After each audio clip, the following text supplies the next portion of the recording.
Hi everyone, আসসালামু আলাইকুম। আশা করছি আপনারা সবাই অনেক ভালো আছেন। আমিও আলহামদুলিল্লাহ ভালো। তো আজকে আমি আপনাদের সাথে সোমবারের একটি ব্লগ শেয়ার করছি। তো এই ব্লগটা হচ্ছে সকাল থেকে রাত পর্যন্ত থাকবে। সকাল থেকে রাত পর্যন্ত আমি কি করেছি সেটার উপরে ভিত্তি করে ব্লগটা সাজিয়েছি। তো আশা করছি আমার এই ফুল ডে ব্লগটা আপনাদের কাছে ভালো লাগবে। তো আমার ভিডিওগুলো যদি আপনাদের কাছে ভালো লেগে থাকে তাহলে যারা এখনও আমার চ্যানেলটি সাবস্ক্রাইব করেননি তারা প্লিজ আমার চ্যানেলটি সাবস্ক্রাইব করে নেবেন। আর ভিডিওর মধ্যে একটা লাইক দিতে একদমই ভুলবেন না। তো এটা হচ্ছে পাকিস্তানি মুরগি। এখন হচ্ছে আমি এটাকে একটু কেটে নিচ্ছি, ছোট ছোট করে নিচ্ছি। এগুলো যদি একটু ছোটো ছোটো করে রান্না করা হয় কেটে, তাহলে খেতে অনেক ভালো লাগে। আমি এটা হচ্ছে ভুনা করব। প্রথমে একবার ভেবেছিলাম রোস্ট রান্না করব, কিন্তু মিহির বাবা বলল যে এমনিতেই ভুনা করো, সাদা ভাতের সাথে খেতে ভালো লাগবে। সেজন্য আর রোস্ট রান্না করা হয়নি, এমনিতেই এটা ভুনা করব। এর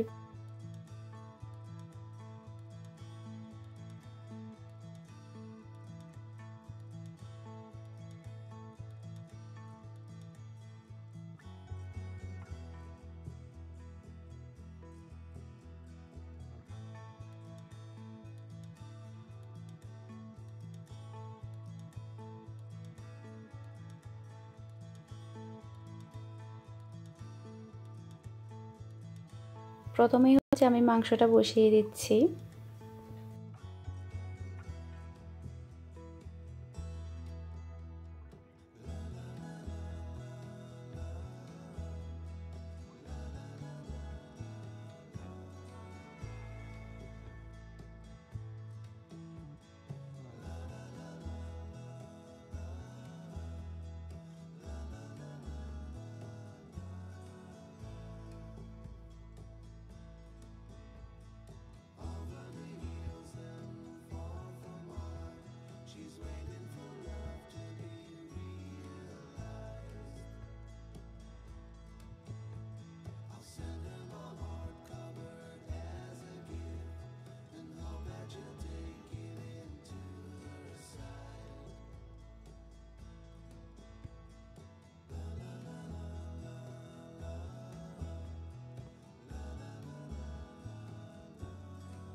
মাংসটা রান্না করার পরে এখন হচ্ছে আমি বাঁধাকপি ভাজিটা বসিয়ে দিচ্ছি। তারপরে অন্য চুলায় হচ্ছে আমি ভাতও বসিয়ে দিয়েছি। চিংড়ি মাছ দিয়ে যদি বাঁধাকপি ভাজি করা হয় তাহলে কিন্তু খেতে অনেক ভালো লাগে।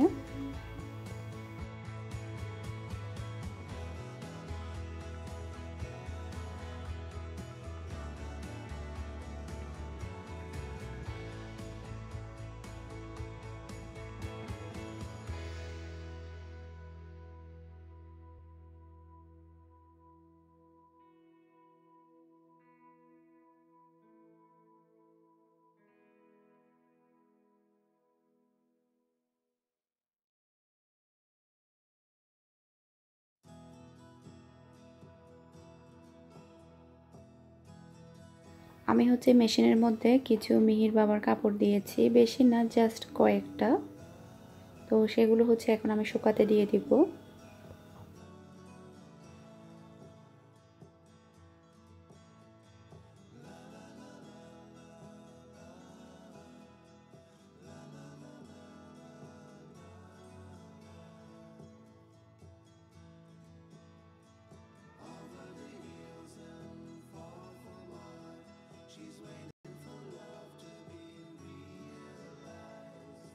এখন হচ্ছে আমি চুলাটা ক্লিন করে নিচ্ছি।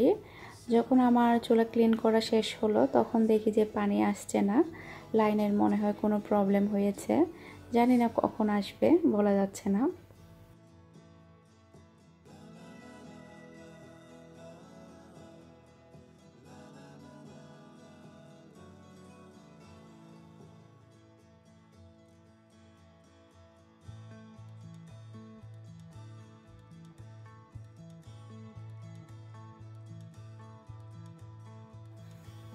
পায়াগুলো হচ্ছে আমি গরম করে নিয়েছি। পায়াগুলো কিন্তু আমরা এখনো খাইনি, তো হয়তো বা রাতের দিকে খেতে পারি রুটি দিয়ে, রুটির সাথে।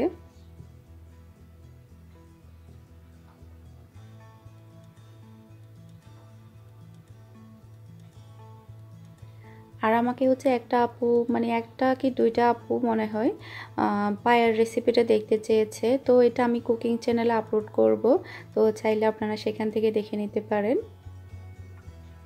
তো এডিট করতে পারিনি আসলে, সেজন্য কখন শেয়ার করব সেটাও বলতে পারছি না। এটা হচ্ছে মাংস ভুনাটা,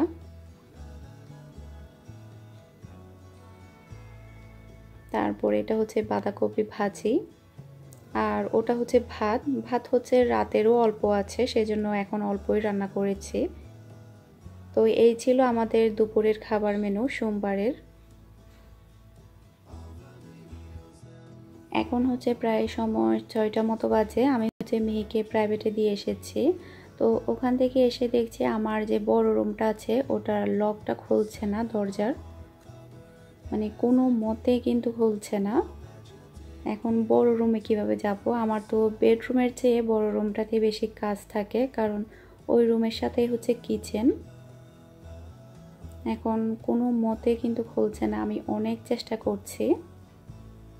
আসলে এই ঘরগুলো অনেক পুরাতন, দরজাগুলো কিন্তু অনেক পুরাতন, যার কারণে লক হয়ে গেল, মোটেও খোলা যাচ্ছে না।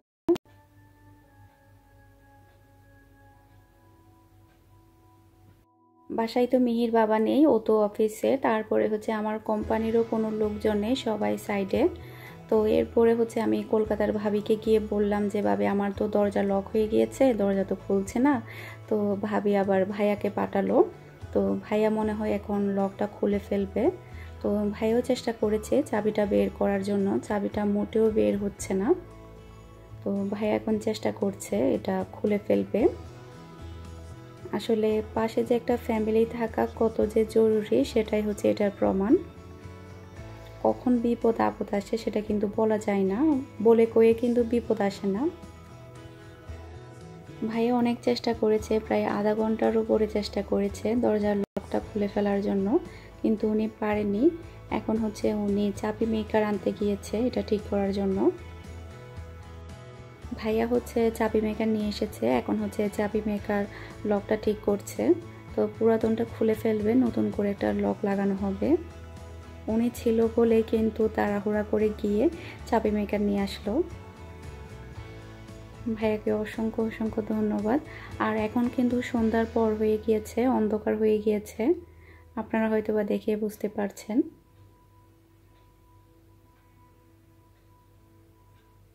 এখন আর কিন্তু বেশিক্ষণ লাগবে না, একটু পরে হয়ে যাবে। আলহামদুলিল্লাহ প্রায় 2 ঘন্টা পর দরজাটা খুলতে পারলাম, নতুন লক লাগানো হয়েছে। বিপদের উপরে বিপদ, দেখুন এখানে পানি পড়ে একদম বেসে গিয়েছে। আপনাদেরকে কিন্তু আমি দুপুরে বলেছিলাম দুপুরের দিকে পানি চলে গিয়েছিল। তো এরপরে হচ্ছে মিহি যখন ভাত খাওয়ার পরে হাত ধুতে আসলো তখন তো সে পানি পায়নি, তো ওই ট্যাপটা তো সে আর বন্ধ করেনি পানির। তো এরপরে যখন আমরা বাহিরে চলে যাই মিহিকে দিতে, তখনই আসলে পানিটা আসে। ওই সময়টাতে দেখুন প্লেট থাকার কারণে কিন্তু পানিটা যেতে পারেনি। তো প্রায় 2 ঘন্টার চেয়েও বেশি পানিটা গিয়েছে। এই যে দেখুন কি পরিমাণ পানি নষ্ট হয়েছে, আমার পুরো রান্নাঘর একদম ডুবে গিয়েছে। 2 ঘন্টার চেয়েও বেশি পানি পড়েছে, আসলে আমার খুবই খারাপ লাগছে। যতই না আমি রুমের বাইরে ছিলাম 2 ঘন্টার চেয়ে বেশি, তার চাইতে বেশি খারাপ লাগছে এতগুলো পানি নষ্ট হলো। 2 ঘন্টার চেয়েও বেশি পানি পড়েছে, কতই না পানি নষ্ট হয়েছে। এখন হচ্ছে সব কিছু ক্লিন করব। বেসিনের নিচে এই থাকটার মধ্যেও কিন্তু প্রচুর পানি জমেছিল। তো এরপরে হচ্ছে পুরোটা ক্লিন করলাম, তারপরে রান্নাঘরের পানিগুলো পরিষ্কার করলাম। আমার আসলে ছোটোবেলা থেকে পানি নষ্ট হলে খুবই খারাপ লাগে, আমি পানি নষ্ট করা পছন্দ করি না। এখন হচ্ছে আমি আমার জন্য চা তৈরি করবো, এরপরে হচ্ছে ঘরের কাজকর্মগুলো করতে হবে যেগুলো হচ্ছে বিকেলবেলা করতে পারিনি। আসলে একটা জিনিস কি, বিপদ আপদ আসলে কিন্তু চারিদিক দিয়ে আসে, এটাই হচ্ছে কথা। দুপুরে পানি চলে গেল, এরপরে দরজা লক হয়ে গেল, ঘরে ঢুকে দেখি যে এখানে পানি একদম বেসে গিয়েছে। কেয়ার করা সবই আল্লাহর নিয়ামত। আর পাশে যে একটা ফ্যামিলি থাকা কত জরুরি সেটা হচ্ছে আজকের প্রমাণ। ভাইয়া যদি না থাকতো তাহলে মিহির বাবার কিন্তু আসতে হতো অত দূর থেকে, এসে এটা ঠিক করতে হতো। তো ভাইয়া থাকাতে কিন্তু অল্প সময়ের মধ্যে এটা ঠিক করা গেল। প্রথমে কিন্তু ভাইয়া চেষ্টা করেছে উনি ঠিক করার জন্য, যখন উনি পারেনি তারপরে উনি সাথে সাথে চাবি মেকার নিয়ে আসলো। তো চাবি মেকার আনার পরে কিন্তু 10-15 মিনিটের মধ্যে কিন্তু এটা ঠিক করে দিল। তো দেখুন ভাইয়া ছিল বলে কিন্তু এত তাড়াতাড়ি হলো, না হলে কিন্তু আরও অনেকক্ষণ সময় লাগতো। তো আসলে আশেপাশে কিন্তু প্রতিবেশী থাকা, ওদের সাথে ভালো সম্পর্ক রাখা কিন্তু অনেক বেশি জরুরি, সেটা আমাদের সবার ক্ষেত্রে। আসলে কখন কোন বিপদ আসবে সেটা তো আর বলে কয়ে আসে না, হুট করেই কিন্তু চলে আসে বিপদগুলো। আমার কাছে হচ্ছে সবচাইতে বেশি খারাপ লাগছে সেটা হচ্ছে এতগুলো যে পানি নষ্ট হলো। আসলে মানে এটা আমার অভ্যাস, কেন জানি না, একদম ছোটো থেকে কিন্তু আমি মানে অধিক পরিমাণ পানি নষ্ট করা পছন্দ করি না। মানে আমি চেষ্টা করি কম পানি দিয়ে কোনো কিছু করার, মানে অতিরিক্ত পানি মানে আমি ব্যয় করব বা আমি নষ্ট করব সেই জিনিসটা আমি কখনোই করি না। মানে যেটা প্রয়োজনের বাহিরে আমি কোনো কিছুই করি না। তো অনেক সময় দেখা যায় কি অনেকে বেশি পানি পেলো, ইচ্ছে মতো খরচ করলো, সেই জিনিসটা কিন্তু আমি কখনোই করি না। তো 2 ঘন্টার চেয়েও বেশি পানি পড়েছে, মানে খুবই কষ্ট লাগছে আসলে। আর এই সময়টাতে কিন্তু পানির অনেক সমস্যা, বিশেষ করে ইন্ডিয়াতে কিন্তু অনেক বেশি সমস্যা পানির। তো সবাই প্লিজ মানে কম খরচ করে পানি ব্যবহার করার চেষ্টা করবেন আমাদের ভবিষ্যতের জন্য। এখন হচ্ছে আমি রাতের খাবারটা রেডি করে নিচ্ছি। রাতে হচ্ছে আমরা রুটি তারপর হচ্ছে পায়া খাবো। আর পায়াগুলো কিন্তু রাতে রান্না করেছিলাম, রাতে কিন্তু খাওয়া হয়নি। আর আজকে দুপুরে তো খাওয়া হয়নি কারণ মিহির বাবা ছিল না, ও এসেছে প্রায় 9টার দিকে। তো আমরা রাতে খাবো এটা রুটি দিয়ে। আর এগুলো হচ্ছে ফ্রোজেন রুটিগুলো হচ্ছে আমি এখন ছেঁকে নিচ্ছি।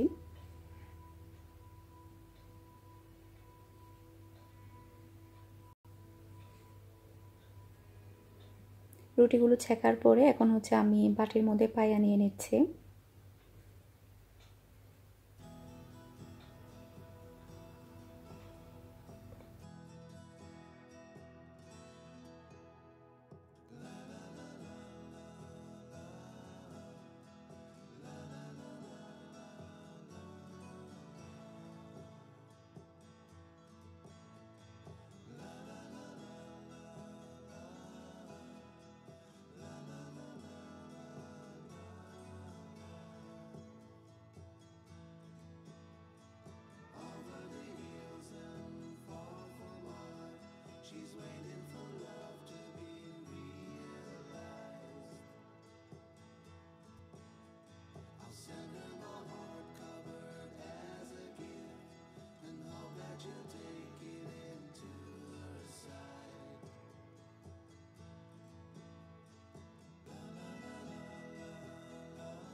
রাতের খাবারটা শেষ করার পরে এখন হচ্ছে আমি মিষ্টি তৈরি করছি।